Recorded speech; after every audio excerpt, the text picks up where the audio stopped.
So intensive camp, this is our first week of intensive camp.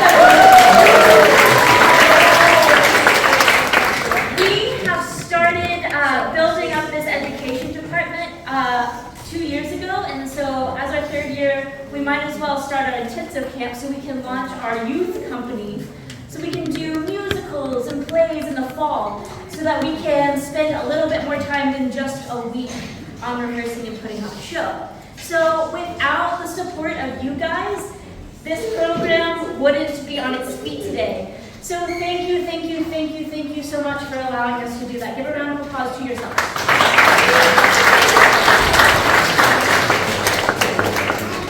Doing this kind of work is so important for the community. Because if you go to see a main stage show over there, where do you think those people get it from? How do you think we have more performers over there? Yes, they're adults from the community, but we've got to start them young so they can grow up and go shine over there on the main stage. So thank you for your support. On the back of your programs, there is an announcement of our upcoming Christmas play called Christmas Kumbaya, written by our very own Andy Rassler, who is a fabulous director, teacher in the area, and particularly at Old Courthouse Theater. The exciting part about that is there are roles for children in that show. So if your child would like a stab at the main stage shows, please bring them to those auditions. Everything that they learn, not only in the intensive camps, but in our regular camps, prepares them for auditions and rehearsals and shows over on the main stage. So that's what we're all working for.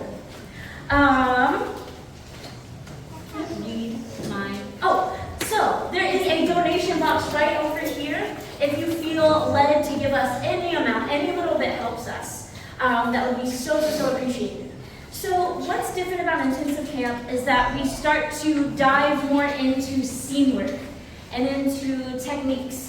So in the camps that we've done before, we focus very intensely on just blocking theater terms and getting our lines out. We don't really have time to delve into why is your character saying that? What is your character feeling? How are these relationships helping move the plot along? We don't get to do that, but this week, I got to do that work. And that's the kind of work that I love to do. And let me tell you guys, these kids that you're about to see rose to that challenge. They took every single note that I gave them and applied it immediately because they want to be here and they want to do this work, and I am blown away by the work that we've done this week. So with that being said, there is a ton of you guys here. This is, I think, the biggest turnout we've ever had. Yes.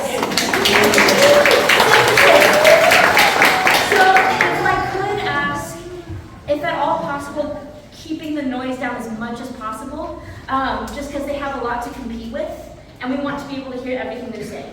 I want them to project, and I want them to do that work, but if you guys can also just keep it to a minimum, as much as possible, that would be amazing. And that note, can everyone take out your phone for me, if you can reach it?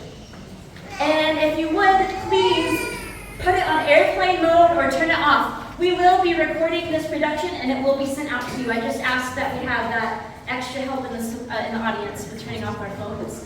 And that distraction will be eliminated. So, without further ado, please enjoy our production of Little Women.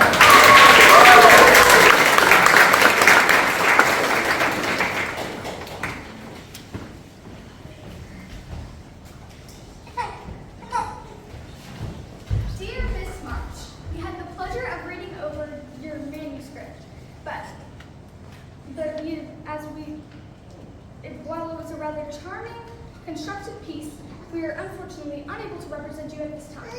Please be advised that... Dear Mrs. March, we have a few young kids that have decided to pass on publishing a manuscript. Dear Joe March, we received your manuscript in our inbox. Please be advised that we need your submission to wait. If you're following the previously stated, we are unable to represent you at this time. Please have your Dear Joe March, next month, ladies and gentlemen, we have this time to raise your manuscript. Dear Mrs. March, this is the one that you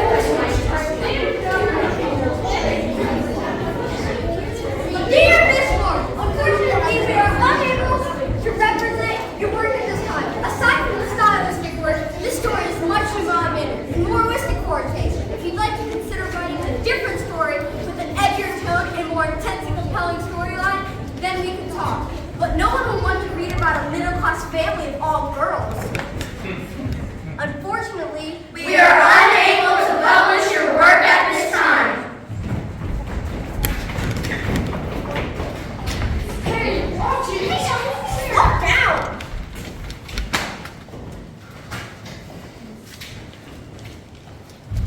Do you have an appointment? Yes, I'm here for a meeting with Mr. Johnson. I'm a little early. No worries. Have a seat. He'll be with you shortly. This is it. My first meeting with a real New York publisher. I'm ahead of myself. I have a bad habit of launching into things head first without giving it a second thought. Speaking of second thoughts, does this outfit look all right? I wanted to look smart but not uptight, confident but not too bold. I wish my sisters were here.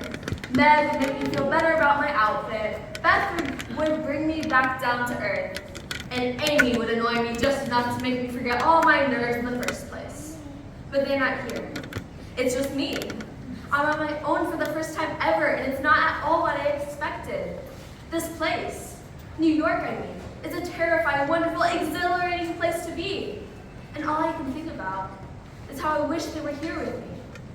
What was I saying? Oh, I'm doing March. I meant to introduce myself, then I got carried away because I'm actually here in New York to meet with a publishing house, to talk about publishing my work, and Mrs. Johnson will see you now. wish me luck, here goes nothing.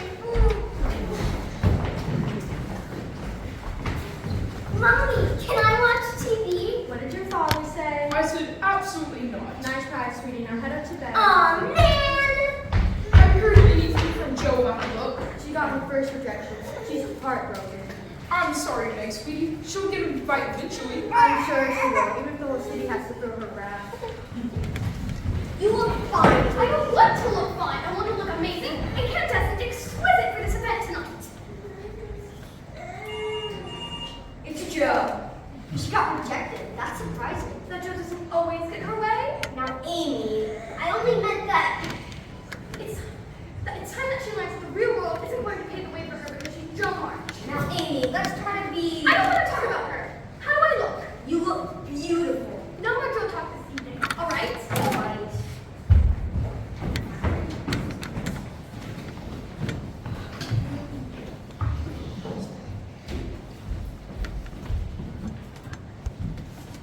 Good morning, Beth.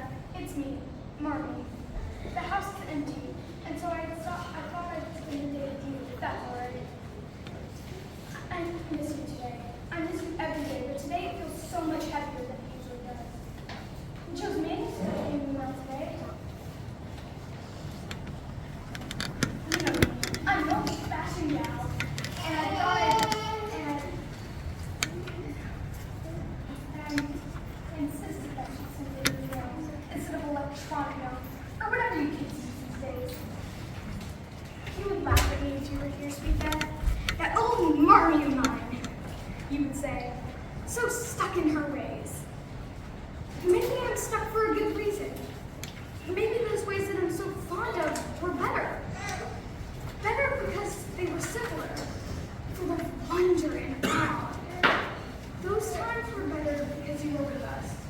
It's no use of obsessing over what we can't change though, is it? Cancer took you from me, and that I can't change, can I, Beth? What I can't do is read you from Joe's book.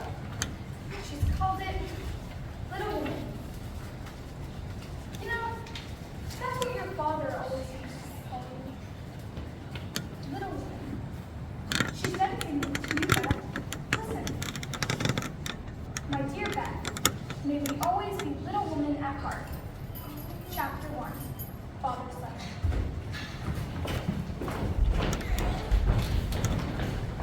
Has anyone seen my blue cardigan? I haven't, Meg. I'm sorry. It was probably from Joe.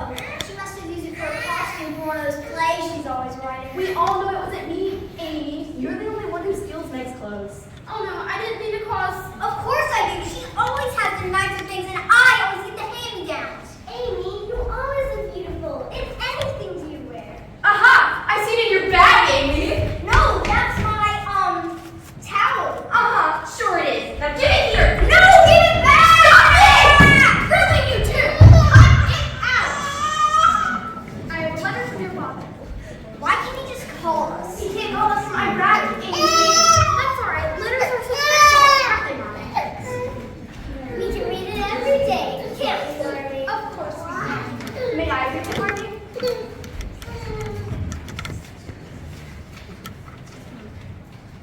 My dear ladies, I've just settled in and am prepared to start my assignment tomorrow. In addition to my journalistic work, they've asked me to take photographs as well, which I'm very excited about. Don't worry, Marmy, I'll be completely safe.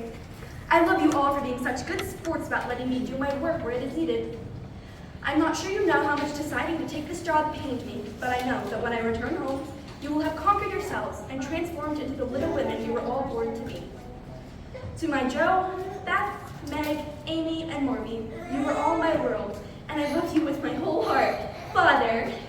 He's taking pictures of the war in Iraq. Isn't that dangerous? He's the bravest man I've ever met, walking out onto the battlefield to get the perfect shot with bombs and bullets whizzing over his head. It's not brave at all. It's the stupidest thing I've ever seen. Why couldn't he just stay with us? Nice going, Joe. What? I think it's brave of him. Meg, wait. He's gonna be okay over there, right, Joe? I'm positive. Dad is the bravest person I know. You're the bravest person I know, Joe. I'm not the one taking pictures and writing about war. I'm hardly the bravest person you know. But you speak your mind.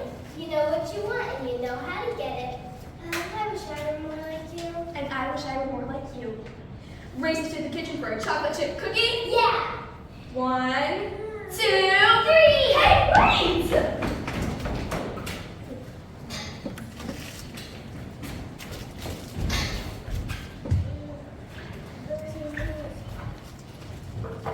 Meg, can I come in? Of course, Mom. I just wanted to make sure you're okay. I just got worked up right about Dad. It's okay. What she said scared me too. Meg? Yeah? He's coming back, isn't he? He is. But what if he doesn't? Then I'll be like a father to you. A father? You? Of course. How's my little woman? Is she eating all her vegetables and avoiding antagonizing registers today? Dad, is that you? Now for all you've got.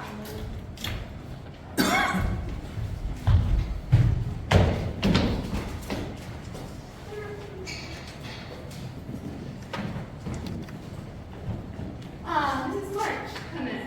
It's just this. I'm not married. Apologies. Not at all, sir. Thank you for coming in today. Thank you for the opportunity, sir. I've tried so many publishing houses, and I knew that Macmillan would be the perfect fit for my previous publishing. What? But I took all of the notes. I rewrote it in everything 3 times. I'm sorry. This isn't the kind of work you're interested in at the moment. What are you interested in? The kids really seem to love dystopian novels. Their market painted enough so. I don't have a dystopian novel. I have a novel that I worked very hard on, and no one in this town will let it see the light of day. Please, it will just give it a chance. Mrs. March, your novel is too Pollyanna for the market at this present moment. I'm sorry. We cannot publish your work at this time. I'll show you out. No need, and it's Miss, not Mrs. I'm not married. I can show myself out.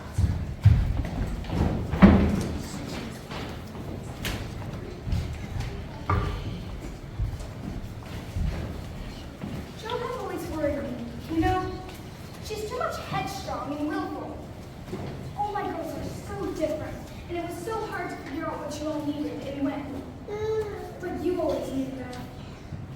You, the angel on earth. Shall I read on? Chapter 2. A boy named Rory. A new neighbor moved in down the street. By a family of 2 by the name of Lawrence.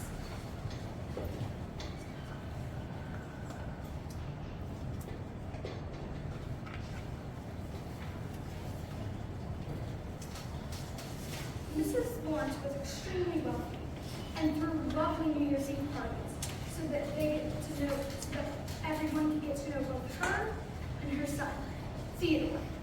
But we called him Igor.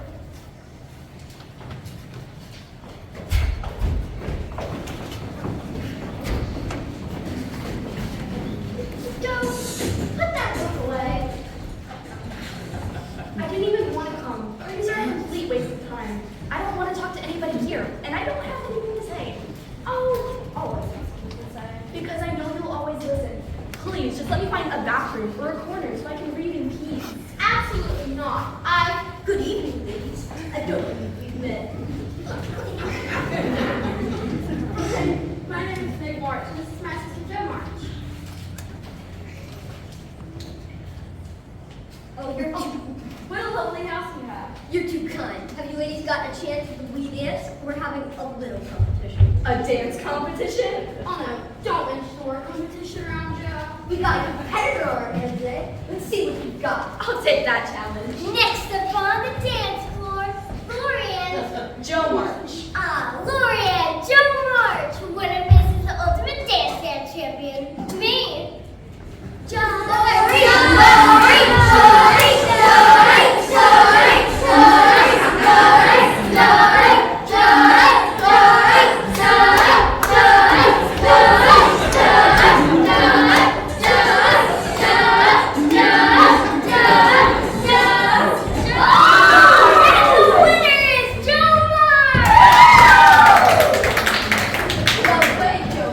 I do love a competition, Theodore. Please, call me Lori.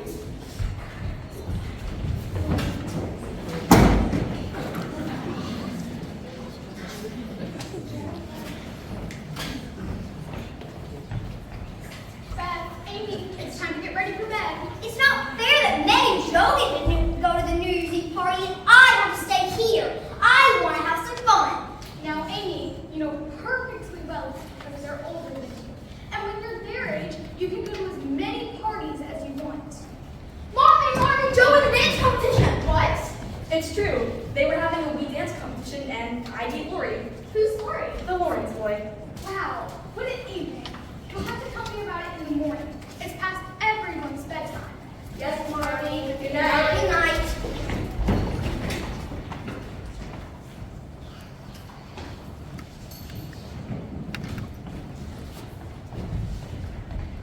Name? Joe March. I'm sorry. I don't have an appointment for us, Joe March. I was hoping to speak with your editor if he has a free moment. I'm afraid Mr. Bailey's all. Lynn, did you happen to get my email about, and who is this? He told me to speak with the editor, so I told her you were both all there. Came to my appointment. So, Mr. Bailey. Thank you, sir. Don't mention it, Mrs. Joe March. Miss Joe March. I'm not married. Of course, right this way, Miss March. I suppose you have a manuscript for me to look over. Yes, sir. Genre? It's fiction, loosely based on my childhood. I see. Title? It's called Little Women. I want you to close your eyes, open your manuscript, and flip to a chapter. Excellent. Go on. Chapter 3. Meg's prom dress. The whole chapter. Meg had never seen such beautiful dresses in her entire life that day at the mall with Lucy, Emma, and Rachel. She had never seen designer clothes before, but she knew that she needed to take one home with her.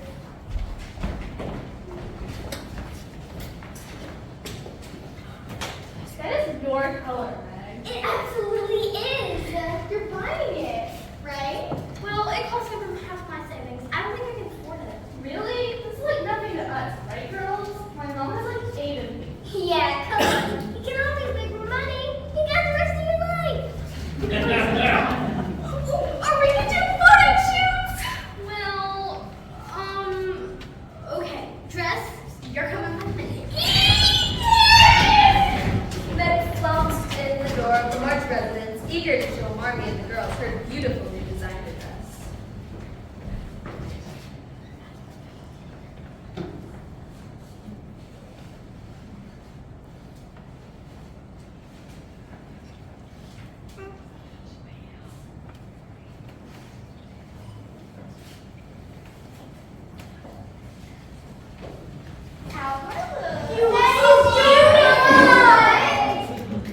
Meg, that is a gorgeous dress. How much did it cost? Well, the price tag doesn't matter. I'll never be this young and beautiful. What about the money for your new car, Meg? You still have enough to help me out with that, don't you? Well, girls, why don't you go dress for bed? But I'm not tired yet. Neither am I. Girls. I'm sorry, Mommy. I just thought that I could get the dress and it's so beautiful. And it is, Meg. You look beautiful. Is there any way you can return it? I caught the tags. Oh, Meg. We needed to make that car payment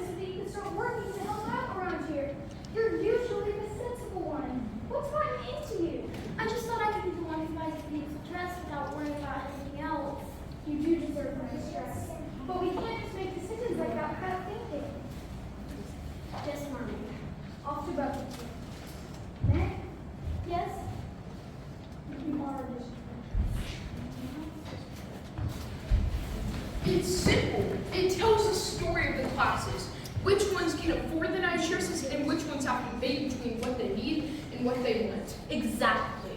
I can remember the tension in the room as we all realized this one dress cost more than anything we owned. Pick another chapter, if you please.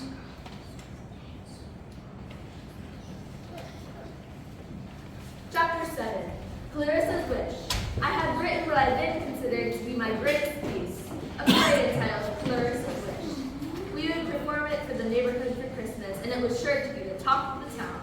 I just needed to whip my sisters, and Lori, of course, into shape first. All right, everyone, welcome to our first day of rehearsal. I'll pass out scripts and assign parts. We all know who's going to be the prince and princess. So you might as well just tell me that I'm playing the stepsister. Oh, come on, Amy. You would make a wonderful dragon. Don't limit yourself. Hey, Amy, you should play the witch. If there is a witch, you'd be excellent at it. There isn't a dragon, a prince, a princess, or a witch. Now quiet it down. This sounds so boring already. Amy, you're being a pest. Now, Joe, who's playing this?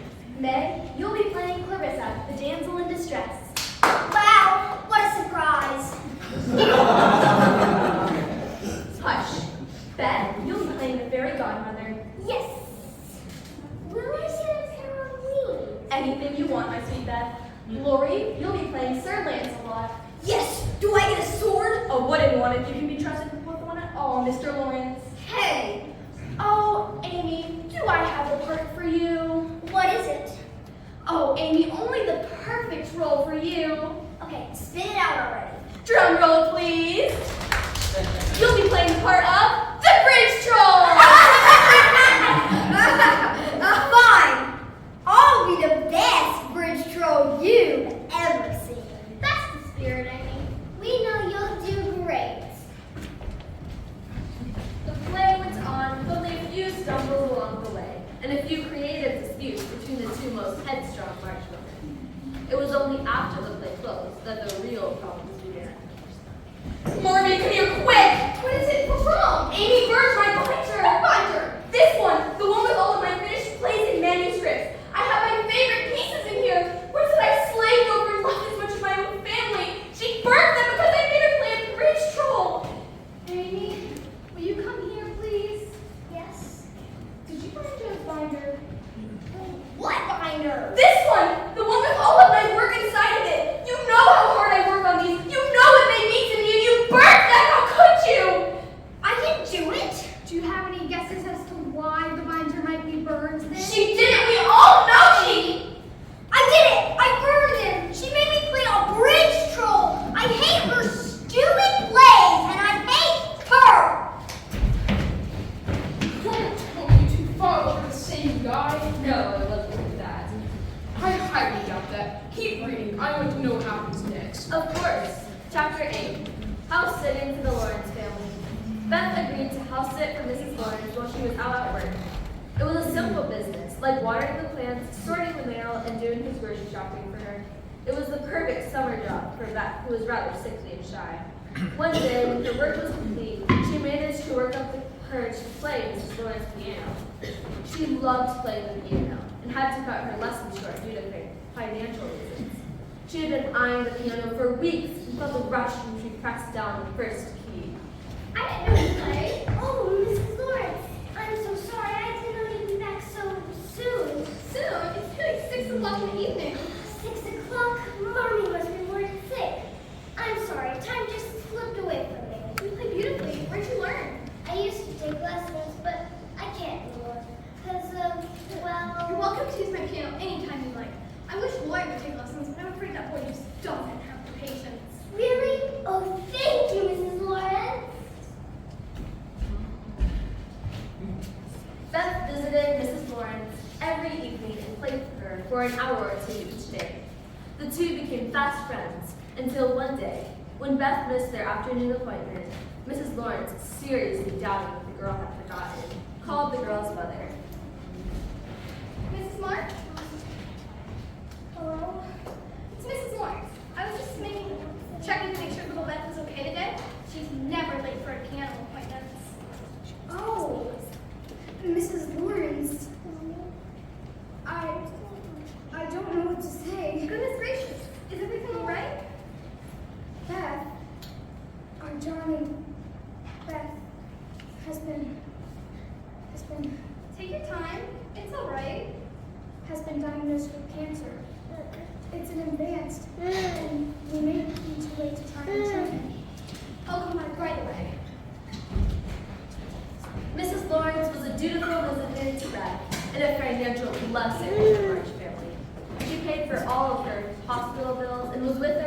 dying day.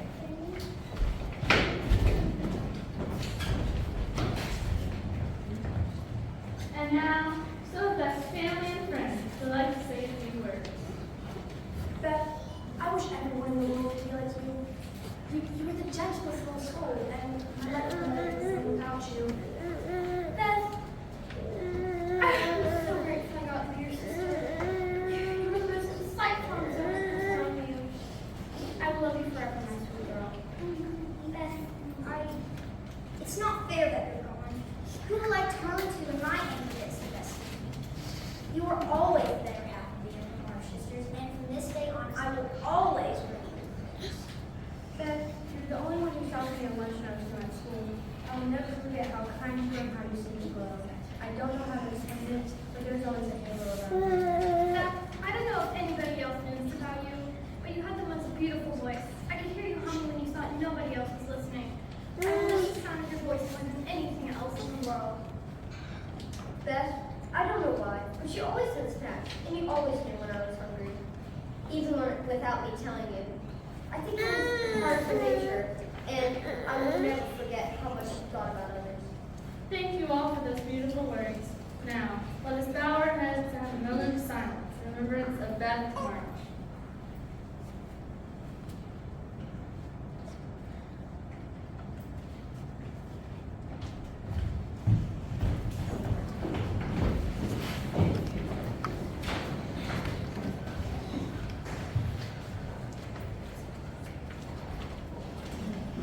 I'm so sorry for your loss, Joe.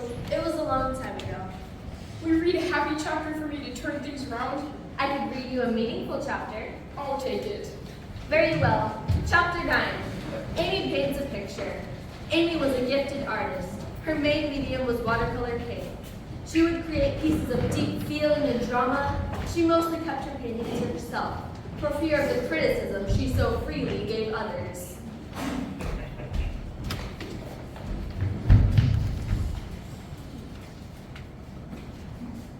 Oh, what are you painting? Nothing. It's nothing. Nothing? It's a couple. Ballroom dancing? Yes. I love how you use the vibrant colors. It's almost like it's abstract, but I can tell exactly what it is. Wow, I had no idea you were this talented. All right. You don't have to fake home. I just like to paint, all right? I'm being completely serious. You could make a career out of this, you know? A career at watercolor painting? I don't think so. You can make a career out of anything you want to. You say that because you've never had to work a day in your life. You can afford your fencing and your chess classes because you come from a family with means and I do not. This is a free country and anyone can do anything. All right, say that I did pursue my watercolor paintings. How much would I make?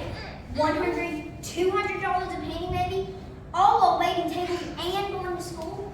I would be poor for the rest of my life, all because nobody takes the art seriously. Look at Jo. She spends all of her time scribbling away, convinced that an editor will knock at her door and beg to publish her work. She's won a few contests. At $50 a pop, that's hardly a living, Lori. No, I need and I want to make rich. That seems like a dated goal, don't you think? Not at all. Women still make less than men, and we have more responsibilities and restrictions for what we can and cannot do.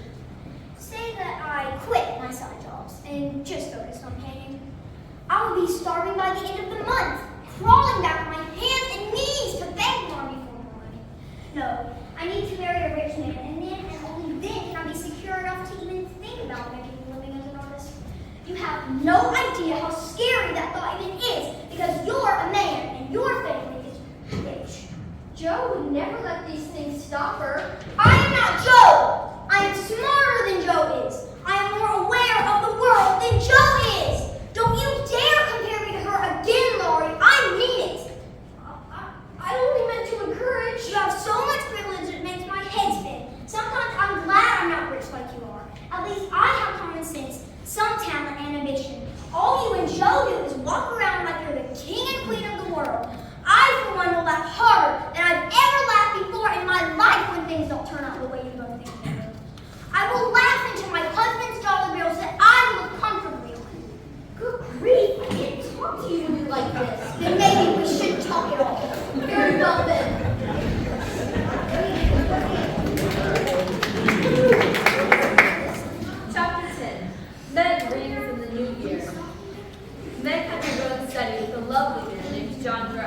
Everyone knew a proposal was right around the corner. It was only a matter of when. Keep reading. Meg March, will you make me the happiest man in the world and marry me? Yes, yes, John. Meg, I love you. Congratulations, Meg. Oh, John, I couldn't ask for a better son-in-law. Congratulations, Meg. It's about time, John. We thought you'd never call the question. Meg, Shut March! Get back in here! It's okay, Mommy. I'll talk to her.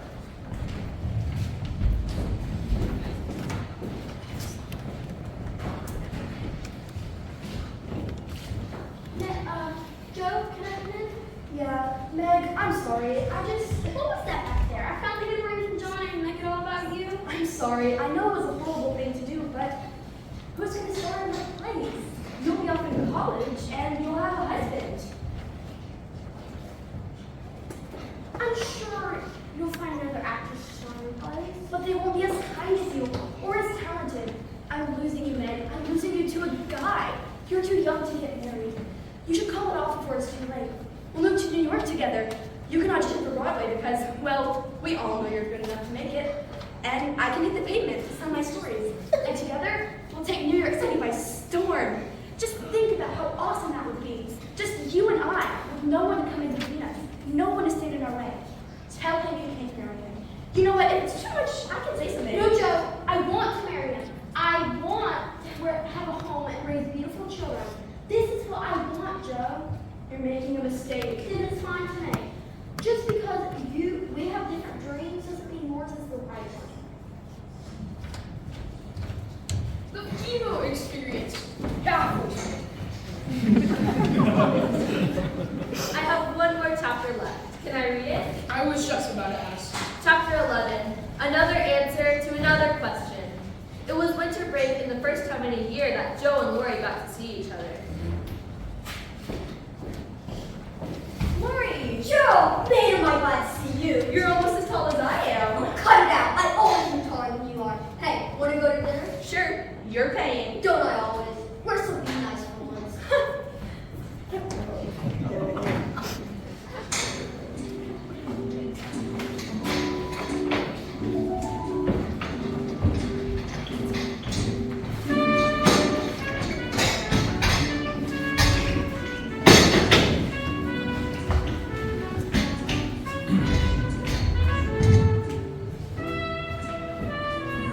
Oh, Harold, we're so fancy.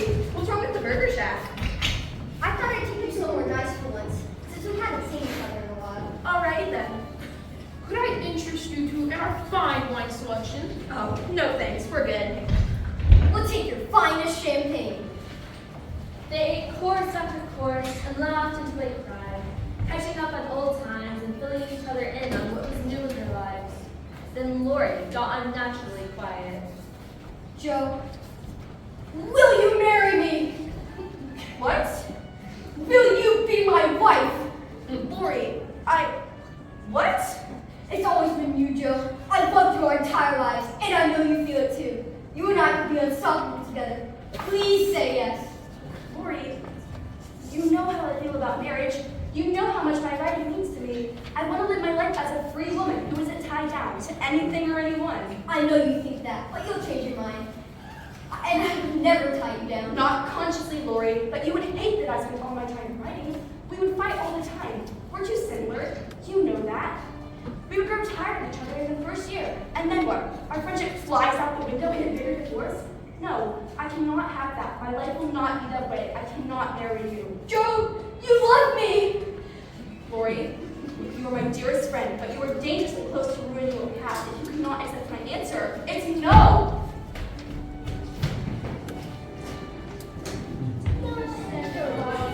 Oh, Iris, I knew I was forgetting something.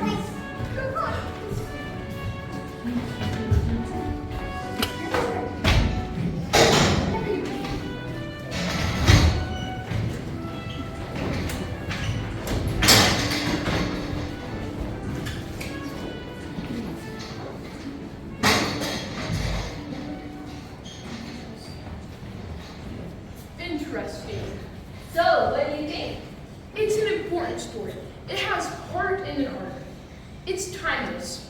Are you saying you'll publish my manuscript? You have a fantastic book on your hands, and I would like to see it on bookshelves. Congratulations, Miss March. Thank you, sir. Thank you, thank you, thank you. I have to call my sisters.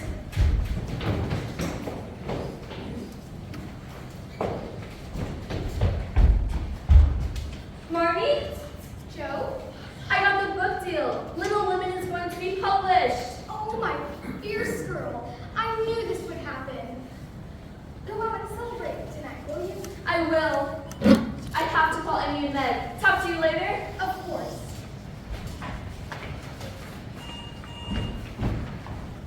Hello, you've reached Lauren's residence. Amy and Lynn aren't available to come to the phone right now, but if you'll leave your name, number, and a brief message, we'll get back to you as soon as we can. Amy, I did it. Little Women's going to be on bookshelves before you know it. I got the book deal, Amy. You've got to pursue your painting. You've married your rich man, and now it's time to follow through on your art. You won't be sorry, I promise. Call me back, okay?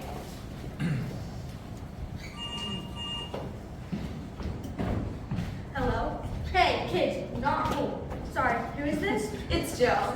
Oh, hey, you. Sorry I haven't gotten a chance to mail your book back, but I swear I will.